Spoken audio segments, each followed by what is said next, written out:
दोस्तों जय श्री राम। एक बार फिर स्वागत है आपका हमारे YouTube चैनल वैदिक एस्ट्रोलॉजी में। दोस्तों हम लोग लाल किताब ग्रामर की सीरीज को आगे बढ़ा रहे हैं और अभी तक हमने अपनी क्लासेस में मेरे ख्याल से करीब 6 क्लासेस अब तक हो चुकी हैं और इन 6 क्लासेस में हमने लाल किताब ग्रामर की काफ़ी टॉपिक्स को हमने कवर किया है, जिसमें उच्च के ग्रह, नीच के ग्रह, ठीक है, और ग्रहों की दृष्टियां, ग्रहों की आपस में कंपैटिबिलिटी, किसके साथ में शत्रुता है, किसके साथ में दुश्मनी है, और ऐसे बहुत सारे टॉपिक्स के बारे में हमने पढ़ा। हमने पिछली क्लास में ये भी पढ़ा था कि कौन सा ग्रह जब खराब होता है, किसी बैड इफेक्ट में आ रहा होता है, तो वो अपने रिजल्ट किस ग्रह के ऊपर ट्रांसफर कर देता है। मतलब अगर वो खुद खराब हो रहा होता है तो वो अपने असर किस ग्रह को के ऊपर डाल देता है, ये भी हमने पिछले चैप्टर में पढ़ा, जिसको कुर्बानी के बकरे बोलते हैं। आज हम स्टार्ट करेंगे सोए हुए घर और सोए हुए ग्रह। इसको समझ लेते हैं। सोया हुआ घर क्या होता है? सोया हुआ घर वो कहलाता है जिस घर में कोई प्लैनेट ना बैठा हो और उस घर पर किसी भी ग्रह की दृष्टि ना हो, तो वो घर सोया हुआ घर कहलाता है। इसका रिजल्ट क्या होता है? जब भी कोई घर सोया हुआ होगा, उस घर में कोई प्लैनेट नहीं बैठा होगा या उस घर पर किसी भी प्लैनेट की दृष्टि नहीं होगी, उस कंडीशन में वो घर अपने अच्छे रिजल्ट नहीं दे पाएगा।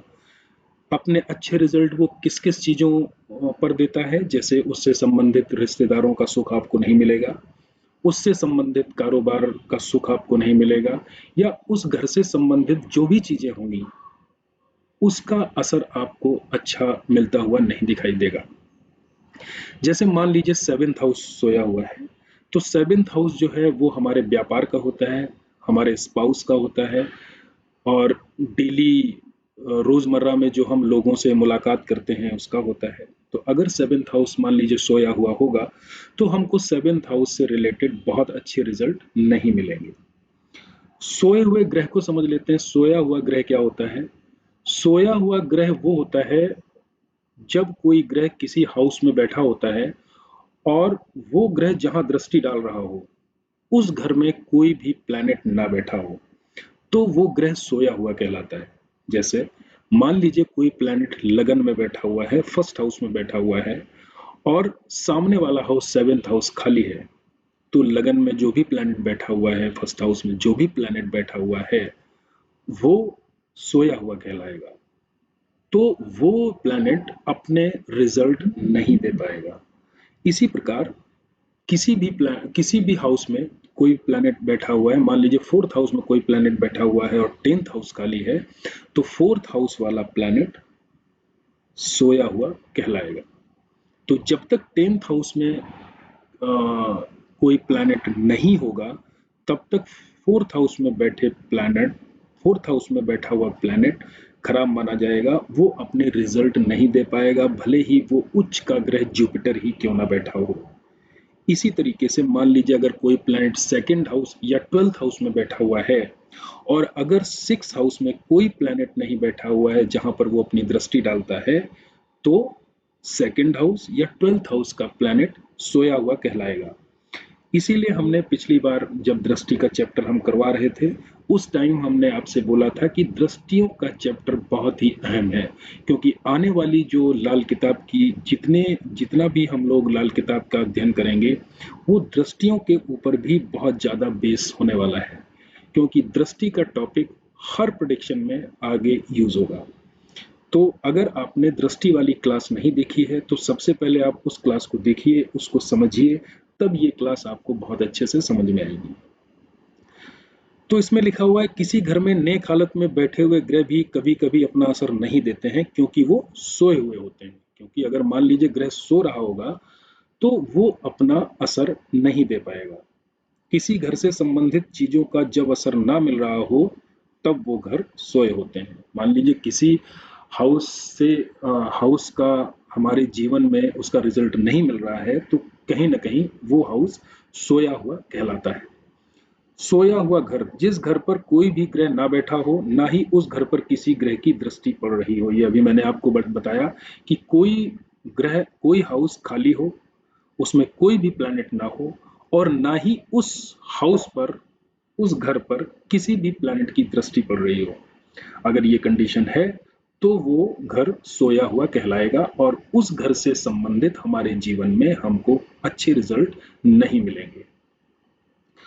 सोए हुए घर से संबंधित चीजों, रिश्तेदार, कारोबार आदि का नेक असर नहीं मिलता है अगर वो ग्रह सोया हुआ होगा।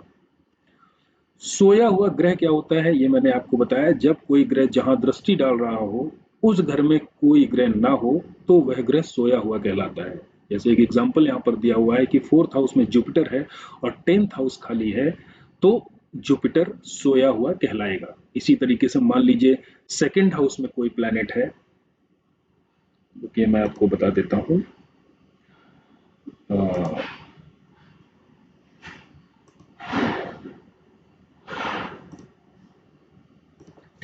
जैसे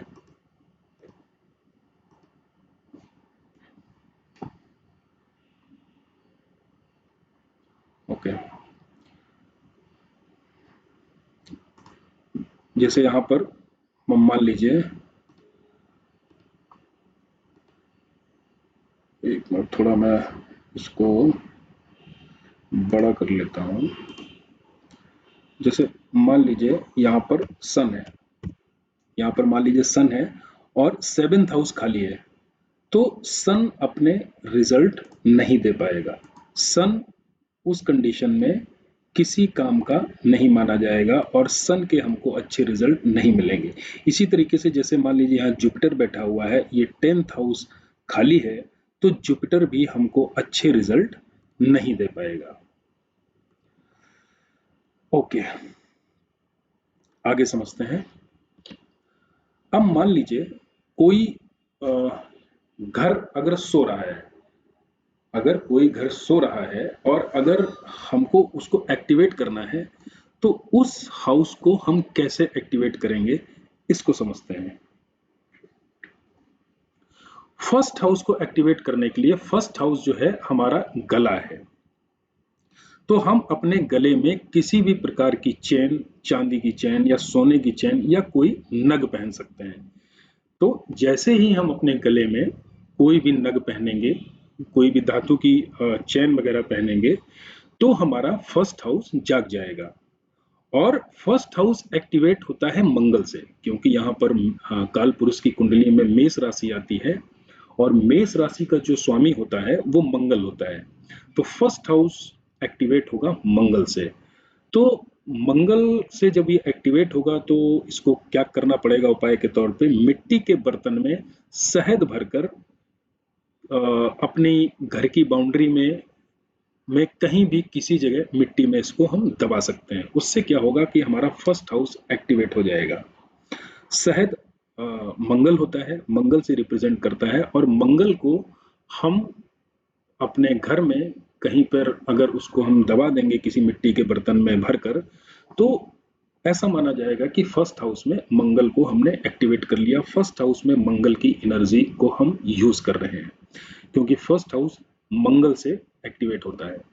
सेकंड हाउस को जगाने के लिए 43 दिन दूध चावल मंदिर में देना है। दूध चावल चंद्रमा होता है और सेकंड हाउस में चंद्रमा उच्च का माना जाता है, इसलिए सेकंड हाउस चंद्रमा से एक्टिवेट होगा। इसीलिए दूध चावल लगातार अगर हम 43 दिन मंदिर में देते हैं तो चंद्रमा की जो एनर्जी है वो हमारे सेकंड हाउस को एक्टिवेट कर देगी और पैसा और फैमिली का जो हमको सुख नहीं मिल पा रहा है उसकी प्रॉब्लम खत्म हो जाएगी और पैसे और फैमिली का सुख हम ले पाएंगे। और दूसरा घर किस कंडीशन में जागता है? दूसरा घर अपने आप तब जागेगा जिस दिन व्यक्ति की शादी हो जाएगी और उसका ससुर उसको आशीर्वाद देगा, क्योंकि दूसरा घर जो होता है वो ससुराल भी माना जाता है। तो व्यक्ति की जब शादी हो जाती है और जब उसका ससुर उसको आशीर्वाद देता है, उस दिन के बाद भी सेकंड हाउस को जागा हुआ माना जाता है। तो दो कंडीशन में सेकंड हाउस जाग जाता है। थर्ड हाउस को जगाने के लिए क्या करना पड़ता है? थर्ड हाउस हमारा दाहिना हाथ भी होता है, तो दाहिने हाथ में हम जो भी अंगूठी या कड़ा पहनते हैं उससे हमारा थर्ड हाउस जाग जाता है और हमको कड़ा या अंगूठी पहनना कैसे है? 9वें और 11वें घर को हमको ध्यान में रखते हुए कोई भी अंगूठी और कड़ा पहनना है, क्योंकि थर्ड हाउस में जो भी प्लैनेट बैठेगा उसकी दृष्टि 9th हाउस पर जाएगी और 11th हाउस में जाएगी। तो अगर 9th और 11th हाउस में जो भी प्लैनेट बैठे हुए होंगे उससे संबंध उसके मित्र से संबंधित अगर हम कोई धातु या नग हम थर्ड हाउस में पहनेंगे, दाहिने हाथ में पहनेंगे, तो उसके रिजल्ट हमको अच्छे मिलेंगे। इसीलिए इन चीजों का हमको ध्यान रखना पड़ेगा कि 9वें और 11वें से संबंधित प्लैनेट के दोस्त ग्रह की हमको कोई भी धातु या नग पहनना है। 9वें और 11वें घर का रिजल्ट अच्छा हो जाएगा इससे। और एक कंडीशन और है, 9वें और 11वें घर में राहु हो तो नीलम नहीं पहनना चाहिए। क्यों नहीं पहनना चाहिए नीलम? क्योंकि नीलम जो है वो शनि को रिप्रेजेंट करता है। जब भी 11वें घर में राहु होगा और अगर हम थर्ड हाउस में नीलम पहन लेंगे तो इसका मतलब ये हुआ कि हम थर्ड हाउस में सैटर्न को लेकर आगे। अब शनि की दृष्टि जब राहु पर पड़ेगी तो बहुत ही नेगेटिव इफेक्ट आते हैं। किस तरीके के इफेक्ट आते हैं? कोर्ट कचहरी थाना, ये सब कि जब शनि की दृष्टि राहु पर पड़ती है तो इस तरह की कंडीशन हो जाती है। वही इसमें मैंने लिखा है कि नीलम शनि है और शनि की दृष्टि पड़ते ही कोर्ट कचहरी शुरू हो जाएगा। राहु 3 में हो तो भी नग नहीं पहनना चाहिए। उसका ये रीजन है कि राहु के साथ में थर्ड हाउस में जितने भी प्लैनेट बैठे होंगे उस ग्रहों की उम्र तक राहु परेशान करके रखता है। अगर मान लीजिए राहु के साथ में यहाँ पर बुध बैठा हुआ है तो 34 साल की उम्र तक व्यक्ति को परेशानी ही परेशानी आएगी। इसलिए राहु यहाँ पर अकेला ही अच्छा होता है। अगर थर्ड हाउस में राहु हो तो जबरदस्ती हमको और कोई प्लैनेट उस घर में स्थापित नहीं करने चाहिए। इसीलिए कहा गया है कि अगर राहु 3 में हो तो नग नहीं पाना चाहिए। खाना नंबर 3 एक्टिवेट होगा बुध से, तो ढाक के पत्ते दूध में धोकर वीरान जगह में दबाने से बुध की एनर्जी यहाँ पर स्थापित हो जाएगी और खाना नंबर 3 एक्टिवेट होगा। फोर्थ हाउस में गुरु उच्च के होते हैं, तो इस हाउस को जगाने के लिए 43 दिन 400 ग्राम चने की दाल बहते पानी में प्रवाहित करना है, क्योंकि बहता हुआ पानी फोर्थ हाउस से संबंधित माना जाता है। अगर किसी बहती हुई नदी में हम 400 ग्राम चने की दाल 43 दिन तक प्रवाहित करते हैं तो गुरु ग्रह की एनर्जी फोर्थ हाउस में शामिल हो जाती है, तो वो ग्रह जागा हुआ कहलाता है। यहाँ पर हम बेडरूम भी फोर्थ हाउस से संबंधित मानते हैं, तो चांदी और चावल की स्थापना भी कर सकते हैं। अगर बेडरूम में चावल में चांदी की ईंट डालकर अगर हम रख देंगे तो वो फोर्थ हाउस जागा हुआ माना जाएगा। फिफ्थ हाउस जागेगा गुरु और सूर्य से। सूर्य है सरकार, गुरु है शिक्षा। सूर्य यहाँ का मालिक होता है क्योंकि यहाँ पर सिंह राशि आती है और गुरु इस घर के कारक माने जाते हैं, फिफ्थ हाउस के कारक माने जाते हैं गुरु। तो इसलिए ये घर सरकार, सूर्य सरकार और गुरु शिक्षा, तो सूर्य और गुरु से ये जागेगा। अब इसको जगाने का क्या तरीका है? सूर्य का मतलब हुआ सरकार, तो किसी भी सरकारी स्कूल के बच्चों को हम पकड़ लेंगे और स्कूल चूंकि पकड़ा है तो किसी विद्यालय से संबंधित संस्थान को पकड़ना है, किसी सरकारी स्कूल में जाना है और गुड़ के मुरमुरे या गेहूं के लड्डू 43 दिन तक खिलाने हैं, क्योंकि गेहूं भी सूर्य हो गया और गुड़ भी सूर्य हो गया। तो गेहूं गुड़ से बने हुए लड्डू अगर हम सरकारी स्कूल के बच्चों को जाकर खिलाते हैं तो फिफ्थ हाउस जागा हुआ माना जाएगा। यहाँ पर हम गुड़ और गेहूं के लड्डू बंदरों को भी खिला सकते हैं। अगर सरकारी स्कूल अगर हम नहीं जा रहे हैं, वहां पे बच्चों को हम नहीं खिला पा रहे हैं, तो बंदर भी सूर्य ग्रह से संबंधित माने जाते हैं, तो हम बंदरों को भी गेहूं गुड़ खिला सकते हैं।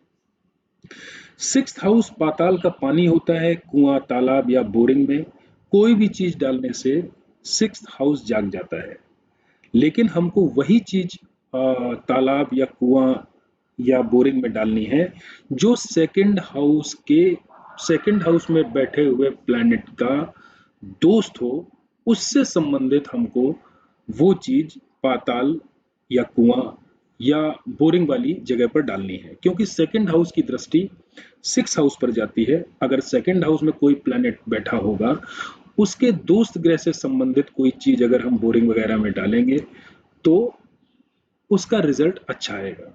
जैसे मान लीजिए सेकंड हाउस में चंद्रमा बैठा हुआ है, तो सिक्स हाउस में हम गुरु को स्थापित करने के लिए यहाँ पर चने की दाल हम कुएं में डाल सकते हैं, बोरिंग में डाल सकते हैं, या सूर्य की चीज जैसे तांबे का सिक्का, ये सब चीजें हम तालाब में कुएं में अगर हम डालते हैं तो सिक्स हाउस तो सेकंड हाउस में बैठे हुए प्लैनेट का रिजल्ट भी अच्छा मिलेगा और सिक्स हाउस जाग जाएगा। सेवेंथ हाउस जागेगा जब हम शादी करेंगे, शादी करने से जागता है, या किसी से हमारे सेक्सुअल संबंध बन जाए उस कंडीशन में भी जागेगा। घर में नौकरानी रखने से सेवेंथ हाउस जाग जाता है। गाय की सेवा करने से सेवेंथ हाउस जाग जाता है। या घास वाली जमीन में अगर हम कोई चीज दबाएंगे, घास वाली जो जमीन होती है वो शुक्र से संबंधित होती है और इस घर के जो मालिक होते हैं वो शुक्र होते हैं। तो घास वाली जमीन में अगर हम कोई चीज दबाते हैं तब भी जो है सेवेंथ हाउस जाग जाता है। या 43 दिन 60 ग्राम सुरमा घास वाली जमीन में दबाएं। सुरमा क्या है? सुरमा है शनि। तो शनि इस घर के कारक होते हैं। अगर हम 60 ग्राम सुरमा 43 दिन तक किसी घास वाली जमीन में दबाएंगे तो सेवेंथ हाउस जागा हुआ माना जाएगा। एर्थ हाउस है शमशान। कोई भी चीज शमशान घाट में स्थापित करने से एर्थ हाउस जागा हुआ कहलाएगा। दो में शुक्र पैसे के लिए अच्छा है। अगर ये सोया होगा तो व्यक्ति की स्त्री बांझ होती है। ये एक कंडीशन बताई गई है, ये एक योग है। अगर सेकंड हाउस में शुक्र है और एर्थ हाउस खाली है तो सेकंड हाउस वाला शुक्र बहुत अच्छे रिजल्ट नहीं देगा, वो सोया हुआ कहलाएगा। तो इस वजह से जब भी ये कंडीशन सेकंड हाउस में आती है, सेकंड हाउस में शुक्र होता है, तो एर्थ हाउस में हमको कोई ना कोई प्लैनेट स्थापित करना होता है। मतलब शमशान घाट में वो चीज डालनी होती है। जैसे मान लीजिए शुक्र सेकंड हाउस में बैठा हुआ है तो तो शमशान घाट में अगर तांबे का पैसा हम 43 दिन लगातार गिराते हैं तो यहाँ पर सूर्य को स्थापित कर दिया जाता है। उस कंडीशन में शुक्र वहां पर जाग जाता है और फिर वो योग खत्म हो जाता है। तब व्यक्ति की स्त्री बांझ नहीं रहती है, उसके कोई न कोई संतान होती है। या शमशान घाट में अगर 8 पीपल के पेड़ लगाए जाएं तो एर्थ हाउस जाग जाता है। इसी तरह दो में गुरु हो तो अच्छा है, पैसे के लिए ये गुरु बनाता है, बशर्ते एर्थ हाउस को जागा हुआ होना चाहिए। एर्थ हाउस में कोई ना कोई ग्रह होना चाहिए या फिर एर्थ हाउस को हमको जगा लेना है। अगर ये हाउस सोया हुआ हो तो 8 दिन लगातार तांबे का पैसा शमशान में गिराना चाहिए। अभी उसके बारे में हमने बात की थी। विशेष परिस्थिति में शमशान घाट में नल भी लगवाया जाता है। नल लगवाने का मतलब हुआ कि एर्थ हाउस में चंद्रमा को भी स्थापित करवाया जाता है। वैसे चंद्रमा एर्थ हाउस में नीच का माना जाता है, लेकिन नीच का इसलिए माना जाता है, जब भी एर्थ हाउस में चंद्रमा होता है तो दिमाग में अनस्टेबिलिटी और निगेटिव विचार देता है। लेकिन लॉन्जिविटी के लिए, उम्र के लिए चंद्रमा यहाँ पर अच्छा माना जाता है। एर्थ हाउस में सूर्य, चंद्रमा और गुरु ही अच्छे माने जाते हैं, जो खराब रिजल्ट नहीं देते हैं। बाकी प्लैनेट का असर बहुत अच्छा नहीं होता है। तो एर्थ में सूर्य, चंद्र, गुरु ही अच्छे माने जाते हैं, वही मैंने लिखा हुआ है। ये नाइन्थ हाउस के लिए गुरु को स्थापित करें, मतलब केसर या हल्दी का तिलक माथे, नाभि और जबान पर लगाते रहना, ये नाइन्थ हाउस को जागृत करता है। 10th हाउस में मंगल उच्च का होता है। तो 43 दिन लगातार 2 मुट्ठी सौंफ या मसूर की दाल किसी सरकारी संस्थान पर अगर हम पहुंचाएंगे तो वहां पर मंगल की एनर्जी स्थापित हो जाएगी 10th हाउस में। तो 10th हाउस जागा हुआ माना जाएगा, क्योंकि सौंफ मंगल है, मसूर की दाल भी मंगल है। और सरकारी संस्थान को हमने यहाँ पर इसलिए लिया हुआ है क्योंकि 10th हाउस जो है वो सरकार से संबंधित होता है। तो किसी भी सरकारी संस्थान में, खासकर जहां पर मशीनें हों, सफाई कर्मचारी हों, क्योंकि ये घर शनि, इस घर को शनि रूल करता है और शनि बड़ी बड़ी मशीनों को और सफाई कर्मचारियों को शो करता है। तो ऐसा कोई सरकारी संस्थान जैसे नगर निगम हुआ, रेलवे डिपार्टमेंट हुआ, तो यहाँ पर अगर हम 2 मुट्ठी सौंफ, मसूर की दाल अगर हम 43 दिन तक लगातार रखेंगे तो 10th हाउस जाग जाएगा और हमको अच्छे रिजल्ट देना स्टार्ट कर देगा। एक कंडीशन में और जगाया जा सकता है, 10 साबुत बादाम हम वेस्ट में स्थापित कर दें, क्योंकि 10वां हाउस जो होता है वो पश्चिम दिशा को रूल करता है। तो अगर हम 10 बादाम, जो पूरे बादाम होते हैं, जो लकड़ी का जो ठोस कवर होता है बादाम के ऊपर, उन बादाम को अगर हम वेस्ट में स्थापित कर दें तब भी 10th हाउस जागा हुआ माना जाता है। यहाँ पर शनि की एनर्जी आ जाती है। जो साबुत बादाम होता है उसको शनि रिप्रेजेंट करता है। 11th हाउस मंदिर जाने से जाग जाता है, या वो भी मंदिर, एक सेकंड हाउस भी मंदिर माना जाता है और 11th हाउस को भी मंदिर माना जाता है। लेकिन 11th हाउस वाला मंदिर पहाड़ों पर स्थित जो मंदिर होते हैं उनको माना जाता है। जितने भी बड़े बड़े पर्वतों पे, जितने बड़े बड़े पहाड़ों पे जो मंदिर हैं वो 11th हाउस से संबंधित माने जाते हैं। एक कंडीशन और है 11th हाउस को जगाने की, जहां पर आप अपना गल्ला बनाते हैं, जो बिजनेस का, जो व्यापार का जो गल्ला होता है, डेली रूटीन जिसमें पैसा आता जाता है, कस्टमर से पैसा आप लेते हैं और कस्टमर को पैसा आप वापस करते हैं, उस गल्ले में अगर आप वहां पर गुरु की स्थापना कर दें, जैसे मान लीजिए पीले कपड़े में चावल और हल्दी बांध कर अगर आप रख देते हैं तो भी वो हाउस जागा हुआ माना जाता है। क्योंकि अगर यहाँ पर ये लिखा हुआ है 5-5 साबुत बादाम और हल्दी की गांठें पीले कपड़े में बांधकर जहां पैसे रखते हैं वहां रख दें, क्योंकि जो 11th हाउस होता है वो शनि उसको रूल करता है और बृहस्पति वहां के कारक होते हैं। तो वहां पर बादाम बादाम हो गया शनि, और पीला कपड़ा हो गया बृहस्पति, और हल्दी हो गया बृहस्पति। अगर इन तीनों को मिलाकर पीले इस कपड़े में बांधकर अगर हम जहां पर पैसा रखते हैं अगर हम वहां पर रख देंगे तो ये घर जागा हुआ माना जाएगा। 12th हाउस घर की छत है